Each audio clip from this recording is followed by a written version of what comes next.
owner, what can we do for you? What we can all do for all veteran business owners is promote each other. My main mission was to look at tools and technology to leverage small business and give them more of a competitive advantage.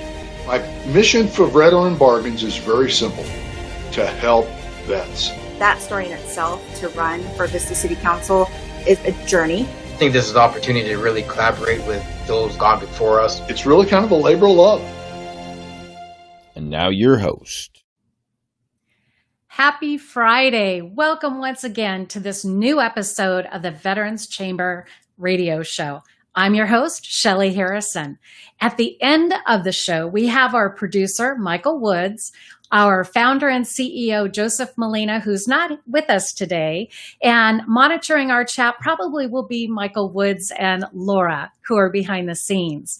The Veterans Chamber radio show features military veterans, spouses, and community leaders making an impact in business, nonprofit, and the government for the veteran community. Our sponsor today is Bookkeeping Franchise, and we had Max on last week on one of the episodes of the radio show last week. And today I would love to welcome our guest, who is not only is he a former veteran, he is also a radio show host, and I'm going to introduce him. We have Frank Zaccari, and he is also with the Veterans Chamber of Commerce as one of our military speakers. So we're very excited to welcome Frank. Frank, welcome to the show. Always a pleasure. Thank you for having me. Yes, it's good to have you here. And I know you did a live earlier in the week. And it's so exciting because you're filled with so much information, and it's great for business owners to, tune in and watch you and listen. And it's no different today. So we're looking forward to it. Let me read your bio. Sure. A native of Western New York, Frank Zaccari served as a military medic in the U.S. Air Force before spending over 20 years in the high-tech industry. His experience included senior positions with Fortune 50 organizations to turning around small and mid-sized companies.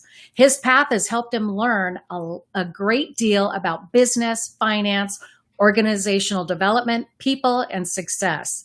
His goal is to help others on their journey by sharing the knowledge he has gained throughout the years. After becoming a single custodial parent, Frank left the high-tech industry in order to I don't know why I'm messing up here, in the industry in order to be home to raise his children.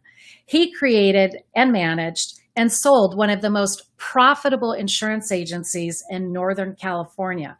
Frank is also, as I mentioned earlier, he's the radio show host of Life Altering Events. So Frank, again, welcome. It's always a pleasure. Yeah. I love working with veterans and talking to you and working with you. Oh, me too, Frank. It's just been a wonderful experience. And today we're going to get a little bit deeper into, your background and what you do with the businesses that you work with. But what I'd like to do is have you start out and share with our audience a little bit about you. Well, I think you touched on some of it. I grew up in Western New York, very large Italian family. Realized at age 17, I think I had 400 cousins in the New York area. 22 live within 2 blocks of each other. Yeah. I learned at age 17 I wasn't going to be Derek Jeter before there was Derek Jeter. So It was, okay, what am I going to do now? I played 2 years of school at Hudson Valley Community College in Troy, New York. And then the lottery came around, the military lottery, and my lottery number was 10. So it's the only lottery I've ever won, and probably the only lottery I'll ever win. Aww. So that pretty much said, okay, Frank, you got to do something. So I waited for the letter. President Nixon was president at the time, and I enlisted in the Air Force. And I enlisted as went in a guaranteed job as a medic. And the idea was I was going to serve absolutely positively, and I didn't particularly want to be shooting at people, and I didn't want people shooting at me. Yeah. So I thought military medic, particularly an Air Force medic, you stay at the hospital if you do go to a war zone, and they bring the wounded to you, and then you help treat them and send them back home or back to wherever they have to go.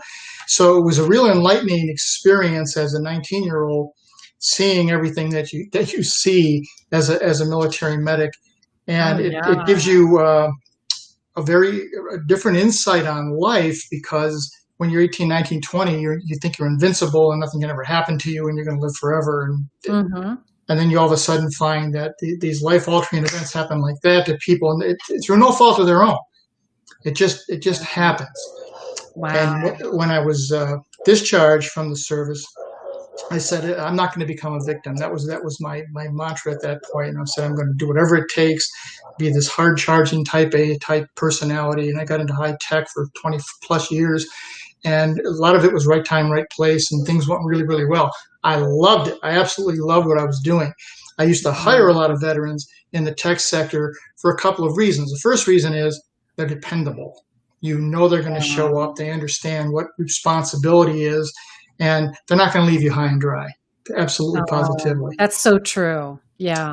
So upon, and we had a life-altering event with my wife left, and I had custody of my two daughters, and I couldn't travel in the high-tech world. So I was living in Seattle, came back to Northern California where my daughters were born, and I took over an insurance agency, which when you're a type A personality and you go from high-tech, very proactive industry to insurance, very reactive industry, it's like dying and going to hell. Oh, my gosh. But it was a means to an end. Mm-hmm. I was able to be a full-time father. The agency did extremely well, did very, very well. When my youngest daughter graduated from Arizona State, got a job, I sold that. And then it was, okay, Frank, what are you going to be when you grow up? Yeah. And it was now a matter of, let's do something to help the overall benefit. I made a lot of money for a lot of people for many, many years. And I said, okay, that's enough. Now we got to do something for overall betterment. And as we mentioned before the show started, Cindy Baldwin, who works for the California State Senate, pulled me into something called the Veteran Treatment Court out of Sacramento. And that was the first time with some really, really hands-on working with veterans who had committed a crime, but it's not a heinous crime. And they can have their case adjudicated through this Veteran Treatment Court. And it was so fulfilling to work with these young men and women who had volunteered everything. They put everything on the line. And some of them had been in positions where they had shot and killed people and, in the war position. And they were going through this tremendous guilt and survivor guilt and all this other kind of stuff that they were dealing with. PTSD off the charts. Off the charts. Yeah. And then it was sitting and meeting with them and mentoring and just talking. And that was the thing that I learned with dealing with a lot of veterans. And we set up the Veteran Chamber in Arizona with Julio Alvarado, we set up a nonprofit there. I'll talk about a little bit. And it was just talk. Let them talk. And you can learn and hear so much of what they're going through and figuring out what are the triggers that trigger a PTSD response. And then if you know what they are, then you can help talk them down and get them to a point where let's relax. Do you have a situation, Frank, that kind of pokes out that you remember from that experience? And, without saying their name, just that one person that kind of stuck out to you. Oh, absolutely. Yeah. He was an advanced area Marine, so they drop you behind enemy lines. Okay, we'll meet you. And he was involved in a few episodes where everything was supposed to have been cleared and any hostile combatants were gone. Or excuse me, any non-hostile combatants were supposed to be out of the area. So anybody that was there considered them to be dangerous. And they came in and movement started and there was a shooting or what have you. And it had not been cleared. The area had not been cleared. And what they found was in those areas, they particularly human life doesn't mean a lot in a lot of parts of the world. And they would use people like almost as shields. Yeah. And he had a great deal of difficulty coming back. He was a highly decorated Marine, and he came back and had all this anger and guilt and sorrow over what had occurred. And he had so many triggers that came about. And someone he'd be out, and someone would grab him, and you do not grab a combat. Yeah. Oh my gosh. Swing and hit him, and there'd be a fight, and the police would come. Okay, well, he's a trained Marine. Okay, now PTSD is triggered in. Now he's in a fight or flight mode.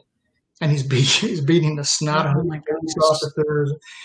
And it took a long time in working with him.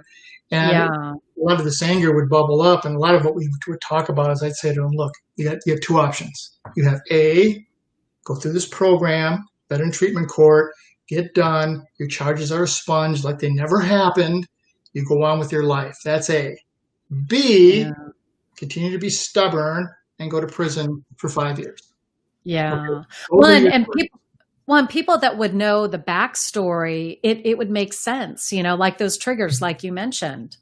Oh, absolutely. Yeah. Absolutely. My sister, who is a PhD in head trauma and rehabilitation, she lives in Phoenix. She was given a grant from the Department of Defense to start doing a study on the impact on PTSD, because in Arizona, the sights and the sounds and the smells are very much like Iraq and Afghanistan.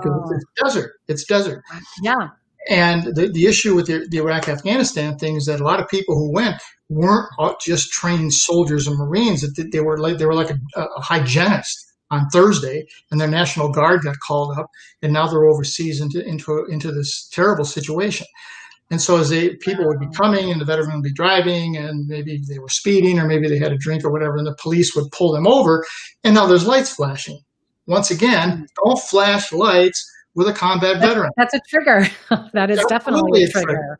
Wow. So the individual is getting ready to defend themselves. The cop who come up, who's not in the best physical shape at the time, the veteran jump out, and there'd be a fight would ensue, and the veteran would either get shot or get tased. Wow. And part of the training is a retraining. Is you have to understand what you're coming up upon. And my sister did a great deal of work in doing that with the police departments, and along with the Department of Defense on, hey, these things could be potential triggers. They're at the age level that they could have been in a war zone. This war has been going on forever, so there's a good chance if they're a veteran, young veteran, they were there. And that here's how you approach them. You have to make them first be calm. You're not in danger. This is not a war zone. Turn off the lights and have a conversation. Oh, yeah. Yeah. Wow. That's interesting when you talk about that. And what I would love for you to share too is, with your background, what do you feel is your greatest accomplishment? Wow. The greatest accomplishment was in the military. The greatest accomplishment was I was working in the emergency room when I was part of the cardiac trauma team. All right, so my job was with a potential cardiac patient. I could get an EKG pretty much on anything, infant, baby, whatever. Yeah. And so when they come in, I would get the EKG in the old days when you had to put the stickers all over the place. And then I think they still do, don't they? Well, now not quite as dramatic. We had to put goop on you and all that first. Oh, right. So another person would start the IV, another person would get the drug cart ready. And so I would run the EKG, I'd hold it up for the doctor take a look at it. Then my job was to go get the defibrillator ready in case we needed it. Yeah. And 4 years in the military, as a medic in the military, we never lost anybody in the emergency room. And they died later, but they didn't die in the emergency room, because we were good. It was a lot of fun. Yeah. So I think the asset that I bring to the party is this incredible tenacity that we are going to be successful and we're going to do what it takes. And I think you get that, and all veterans have that. And now it's a matter of steering it and guiding it, because what I see with a lot of veteran chamber, which when I met with Joe Molina, I said, the big issue that I see, Joe, is that you come out as a veteran and I don't want to work for somebody else, or I want to do my own business. Okay. So you can start a business because you're good at one thing. Well, that one thing isn't going to make you successful in business. You have to surround yourself with people who have the knowledge and the experience and the contacts. That's what I bring. This is 30 plus years of doing this. We know a lot of people who can help you at various stages. And one of the things that I see with a number of veteran businesses is that when they're trying to put together an organization, they get a buddy that they serve with, or if they went to college, they get a professor or a frat brother or whatever. Okay, and they're all nice people, but they haven't been there before. So it's a matter of who can show you. I always said my radio show, with the secret of walking on water is to know where the rocks are. Yeah, you do. Who That's a can phrase. show you Yeah. where the rocks are? And that's what we try to bring when we work with veterans here, and then in Phoenix with the Arizona Chamber. I teach a class with the Arizona Chamber on just basic innovative mindset, because the rules have changed. I mean, particularly now with what we're going through in the world now. And the failure ratio in businesses is so high anyway. If you follow the established model, that was one of the points we made the first class in Arizona. If you follow the established model, 50% of you are going to fail in 3 years. So why don't we look at something a little bit differently? Let's take a little different tact with going forward. And you don't need to go out and hire a whole bunch of people. We can bring in strategic partners as you need them. Let them fill in the gap. And then we've had a lot of people will say, well, you know, then I'm going to lose control. And I say, well, you don't have control now. Okay, so take a step back. One person said, well, I have to give up too much of my business. And you say it nicer than this, but you say, well, look, you have 100% of nothing right now. So wouldn't 50% or 60% of 10 million or 20 million be better than 100% of nothing? So That's true. Sit down and chat and lay out a plan. It's not working hard. Because I hear this, veterans work harder than anybody. They will. They will put in. They do, and they're very reliable. Many of them. Yeah, absolutely. And you don't have to do it alone. Don't overextend yourself. There's a lot of places and a lot of people who will help you, particularly other former veterans who have had some success and are there and saying, look, I've been down this path before. Let me show you. Yeah. Wow.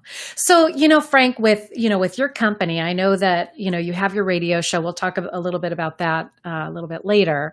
And with the work that you do, though, with businesses, I would really love for you to, kind of share how you support businesses and the type of businesses that you work with. Well, right now we've sort of morphed into people that are going to be, companies are going to be innovative and disruptive, number one, with whatever it is they're trying to do. We like green technology, we like medical, because that's where the jobs are going to be going forward. And then what we try to do is we have an introduction with these individuals, and we go through a screening process, and we say, okay, what is it? Not what are you trying to do? Why are you trying to do this? What's the purpose and what value are you trying to create? Because if there's no value and you just don't want to work for somebody, then you're wasting your time. Then once we determine why you want to do it, then we get into, well, what are you trying to do and how do you intend to do it? And we start going through them and we lay out, let's just put together an outline of a business plan. And then let's take a look at that. Now, with the ones who we have someone, we admit them. So it's not, we don't take on everybody. It's got to be someone who's focused, number one, and is willing to listen. Because there's a whole bunch of people who try to start. Well, and coachable too, right? Exactly. They need to be coachable. And if that's the case, then we invite them into our program. And then once they're in there, then we sit down, we lay out, okay, here's what we believe would be a strategic model that would work for you. Okay. And then we put people like myself and Gabby Ori, my partner, and some of the other people in place. And we're not taking away your company. It's just, let's make sure you stay on plan. All right. Now, what do you do well, and what do you not do well, and what do you not want to do? Because there's a million things not want to do. And so we bring in these strategic experts, not employees, but bring them in. Let's fine tune this part of your operation with this individual, and then when it's done, then that individual goes away. But if we need to bring them back, they're at least aware of what's going on.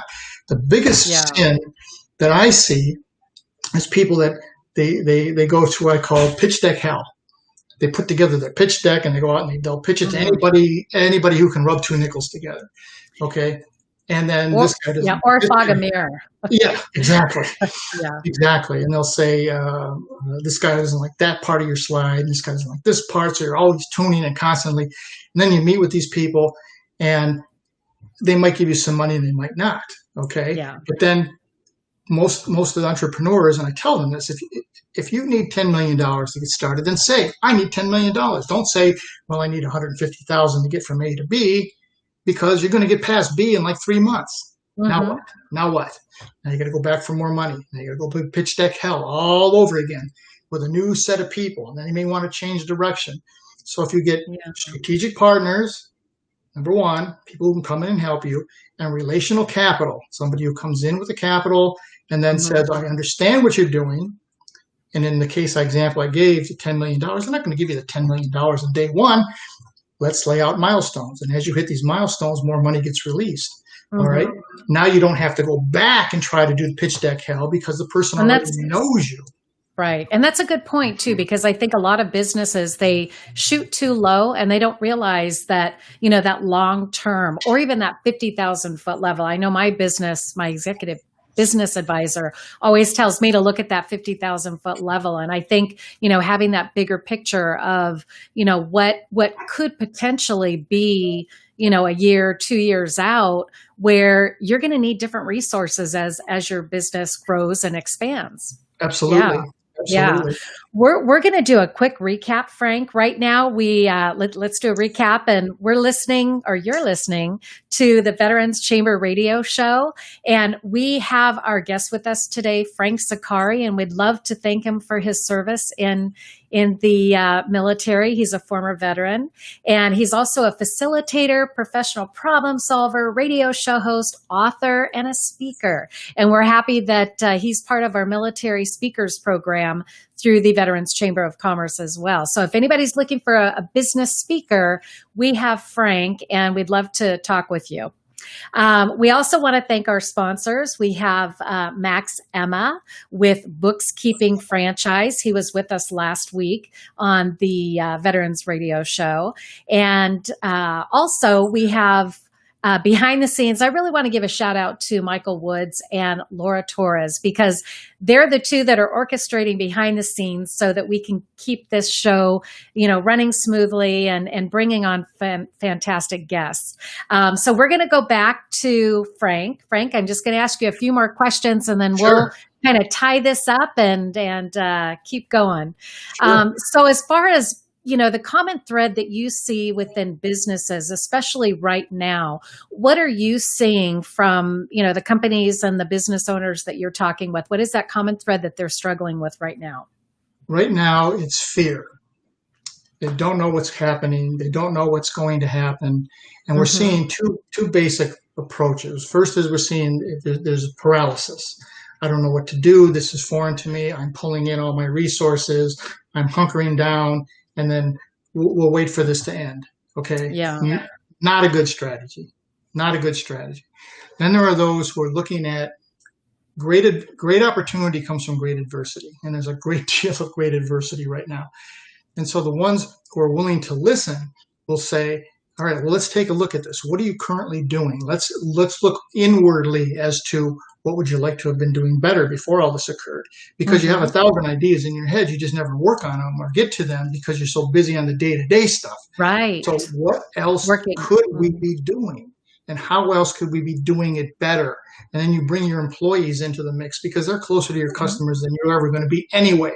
So instead of laying people off, which is the first reaction, and then cutting back on marketing and promotion, which is another big major sin, is you want to make sure people are aware that you exist. Now you can change your marketing to do the message be a little bit different, but you want people to know you're there and you're there for them and you're going to be there for them when it's over.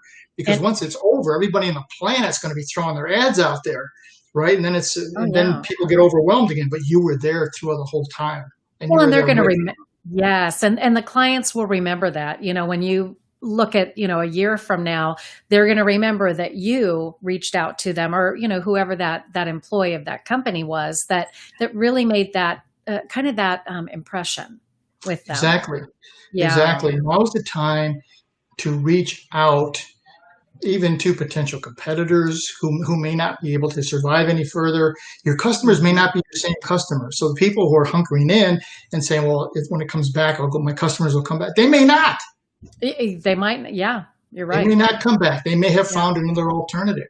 One organization, I'm writing a book right now, and some of the research I was doing, one organization, and they own Lysol and some other products.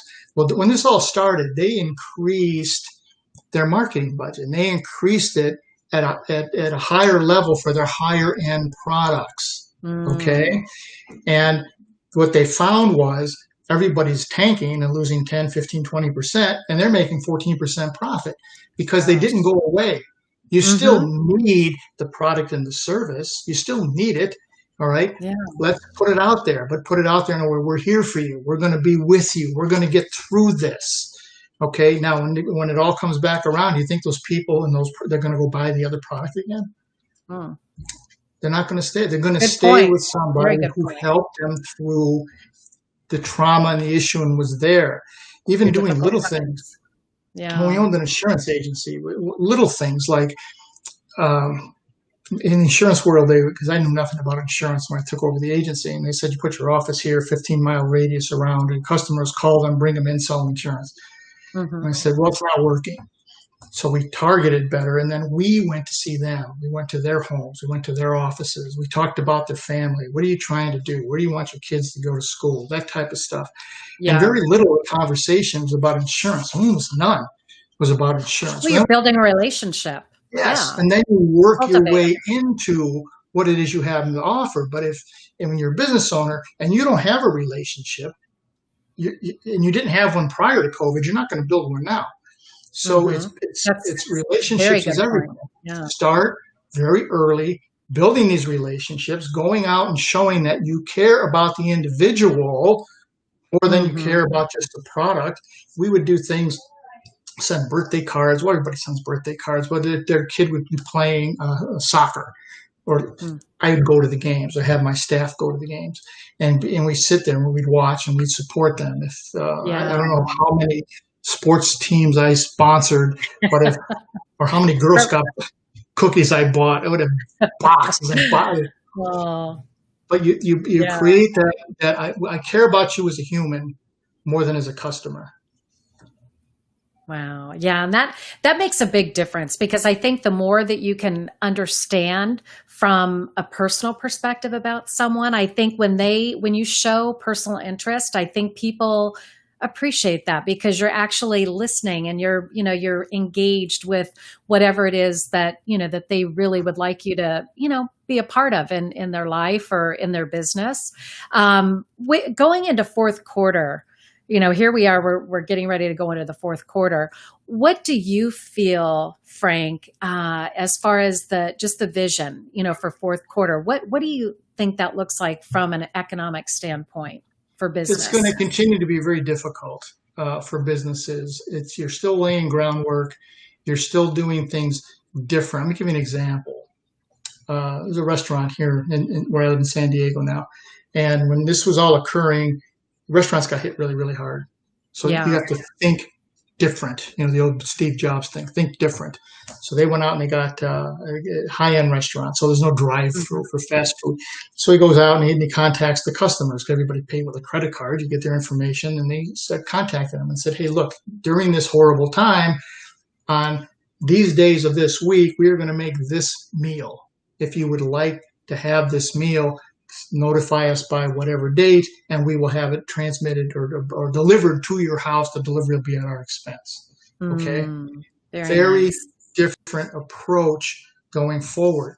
So again, showing that you care, showing that we're here and that we're going to be here. Fourth quarter is going to be very, very difficult. It is. Even first quarter next year is going to be very, very difficult. Yeah. But it's staying on task, looking for alliances that you may not have ever thought of were there before. Okay. That's a great point. We had one individual who had, it was a pizza. They made pizza, right? So they got a pizza ovens. Okay. So not a lot of people buying pizza during this period of time, but because they had the pizza oven, they could make the mask that the doctors wear for those PPE protective things. So they could put it in there and mold it and send it to wherever the next level was. Yeah. Okay. That's so pivoting. That is definitely pivoting. Yeah. And that did so well that now they have a pizzeria and they have a group that does this other stuff. Oh my gosh. Okay. But it's sitting down and looking at the world's not going to come to an end, even though sometimes you think it is, and that the innovators are the ones who are going to continue going forward. So what is it that people want? What is it that people need? And the amazing thing is I talk to so many customers and people, Shelley, Well, I got to be the low price. I got to be no, you're not the low price.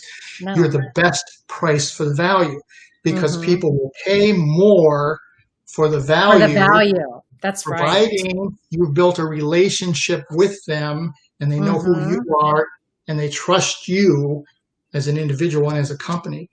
And that's where the magic is. And the people who stay on task are going to be fine. It's going to Mhm. be bumpy, but they're going to be fine.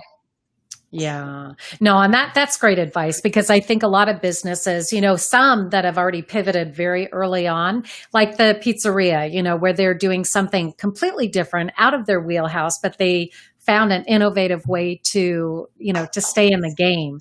And Exactly. it's going to be interesting to see, what happens between now and the end of the year, because we know that, this pandemic is definitely, it's not going to go away anytime soon.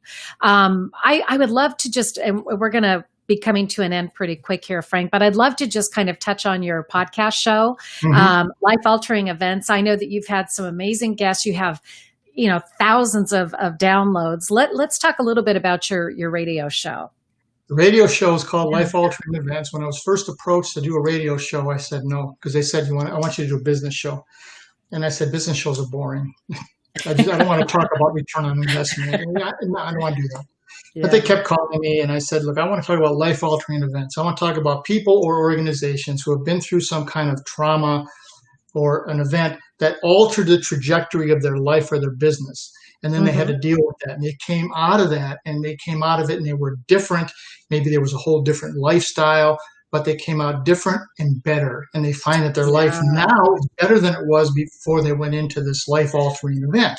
Yeah. And so we've had 57 episodes. Just finished the 57th episode, and the people are just tremendous. And there's like you said earlier, Shelley, there's such a want to hear a human interest story. Oh yeah. Somebody else has been through it. Okay, they went through it. I can go through it. You know what just came to my mind, and I thought, oh my gosh, when you said life altering events, look at the millions of people that are having life altering events now. Can you imagine your show? You're going to have episode after episode, and you might be busy, round the clock when you start hearing some of these stories. There's so from business many, owners. so many that are coming out now. We have more requests than we have slots available to go forward. So we're going to do a little pivot and move toward a TV approach. Wow. So it'll be a Good for TV you. station, and it'll be with instead of just the audio like radio is, it'll be with the individual. You can see them and they can tell the story, and you don't have to go and put the commercials in and all that kind of stuff like you do with the radio. So it is so exciting, and I'm getting contacted, and people who are on the show are sending me other people who would have potential stories. And so what we try to do is I want to talk to everybody first. Okay. Before you have them on the show. Send me your story. Okay, that's wonderful. Let's talk. Tell me why your life is better. Tell me what the best thing you found out about this was. What was the most difficult step that you had to deal with and overcome? Yeah. Okay, and then we want them to be authentic. And if it's emotional and gut wrenching, fine. Then be emotional and gut wrenching and tell the story, because what the feedback that I get is I'll get messages later, and someone will say, "Oh my God!" I said, "I'm going through the same thing." So the one that's last week was on teen suicide prevention, and the woman who set up Jackie Simmons has set up an organization for prevention, not intervention, but prevention. Talking before somebody takes action or starts to get toward the edge. And so we got things back, and they said, oh my God, I didn't know how to have this conversation. Should I talk about it? I think my child's going to think, oh, maybe suicide's an option. And she said, I got news for you. Your child's already been thinking about it. Yeah. Oh my goodness. Every day in the news that comes up, and then some celebrity commits suicide, and a young teen, her term is they have no pause button. So the celebrity that they idolize, who they thought had everything in the world, commits suicide. Why should I continue living? Where's my life going to go? Wow. And the impact of those kinds of stories are just tremendous, and the people respond to them. And the whole idea, as I'm talking to people, is are what you're going to say on the air going to impact someone? Is it going to make somebody's life better? Just one person. And if it is, by all means, we want to have you on. Yes. And now, how do people find your podcast or your radio show? The radio show, the best way is to come to me directly. You can send me a message on frankzaccari@gmail. You can go to my website, which is frankzaccari.com. We have another site is info@frankzaccari.com. But if you come down, I'm easy to find. I'm on LinkedIn. I'm on Facebook. Just find me. And you're out there. We're more than happy to. And we got 5 messages in this morning from people who said, Frank, here's my story. Is it? And it's funny, Shelley, because they'll say, well, do you think it's of interest? And of course it's of interest. Yeah. If you took the time to write it down and you think that it has some value, you sent it in, and obviously it has interest. That's right. Yeah. Now let's tune it. Now let's see, how do we make it into something? The other thing we try to do with this is we put out sample talking points, not scripts, but talking points, mainly to keep me focused. And then it helps quite a bit because it also gets the guest. They know kind of where the conversation is going to go. Yeah. Well, that's all wonderful, Frank. And, it's been fun having this interview with you, and congratulations on your West Coast Magazine article. I know that you had a phenomenal article in the magazine, and we enjoyed just the information that you shared today on the radio show with the Veterans Chamber. And we'd like to thank our sponsor once again, Books Keeping, Max Emma. He's got a franchise company through Books Keeping. And you can catch our episodes with the Veterans Radio Show every week at 1:30. You could catch us on Facebook, YouTube, and I know that there's other places that we stream too, and coming soon to other podcast channels. So anyway, again, thank you, Frank, for your time, and we wish you much success through the rest of 2020, and thank you all for being here. Always a pleasure. Anytime. Thank you. All right. See you next time. Thank you. Thank you.